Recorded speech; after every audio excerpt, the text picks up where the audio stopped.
My dear students, আজ আমি একটি গল্প লিখব যেটি বিভিন্ন শ্রেণীর ছাত্রছাত্রীদের কাজে লাগবে।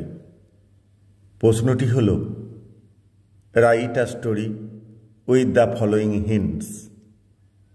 নিচে দেয়া হিন্টস বা পয়েন্টস অবলম্বনে একটি গল্প লিখতে হবে। Add a title and a moral to it. একটি নামকরণ করতে হবে এবং সাথে একটি নীতিকথাও লিখতে হবে। টু নেবার্স, দুজন প্রতিবেশী। ওয়ান ফ্যাট লেডি, একজন মোটা ভদ্রমহিলা। অ্যান্ড দ্য আদার থিন, এবং অন্যজন রোগা পাতলা। অলওয়েজ কুয়ার্ল, সর্বদা ঝগড়া করে। An elderly person calls them, এক বয়স্ক ভদ্রলোক তাদের ডেকে পাঠালেন। Asks them why they are unable to stop they are fighting, তারা যে ঝগড়াটা করছে তারা কেন থামাতে পারছে না, এটা তিনি জিজ্ঞেস করলেন। থিন লেডি গিভস আ উইটি আনসার, রোগা ভদ্রমহিলা একটি বুদ্ধিদীপ্ত উত্তর দিল। অল স্টার্ট লাফিং, সবাই হাসতে শুরু করে দিল। এই হলো পয়েন্টস।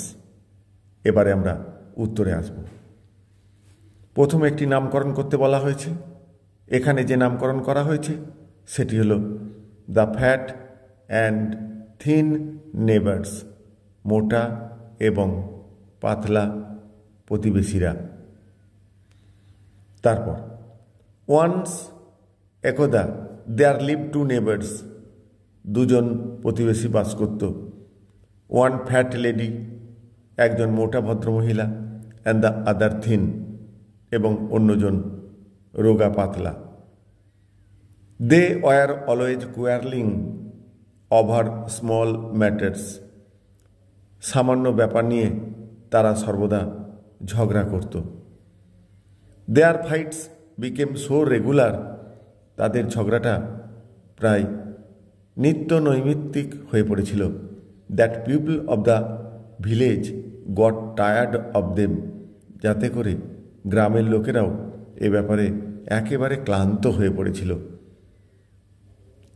অ্যাট লাস্ট, অবশেষে, an elderly man called them, এক বয়স্ক ভদ্রলোক তাদের ডেকে পাঠালেন। অ্যান আক্সড, এবং জিজ্ঞেস করলেন। Why do you always fight, কেন তোমরা সর্বদা ঝগড়া করো?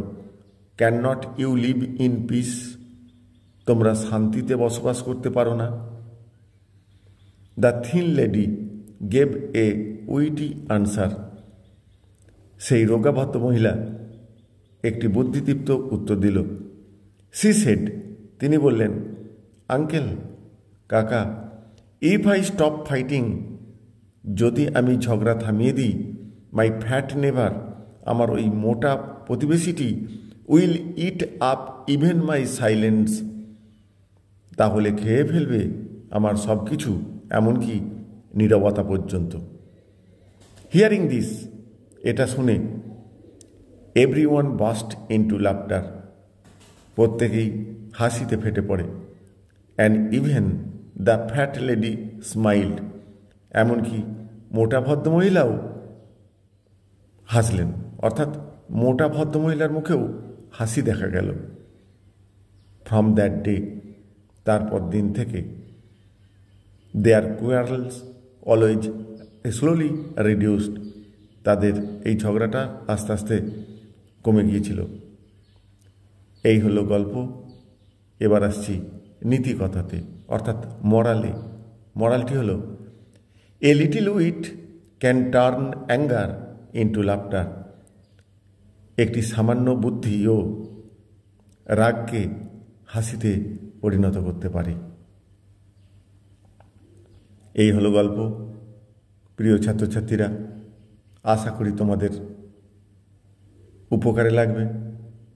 এই ধরনের রাইটিং পেতে অবশ্যই চ্যানেলটিকে সাবস্ক্রাইব করে রাখবে। Thank you all.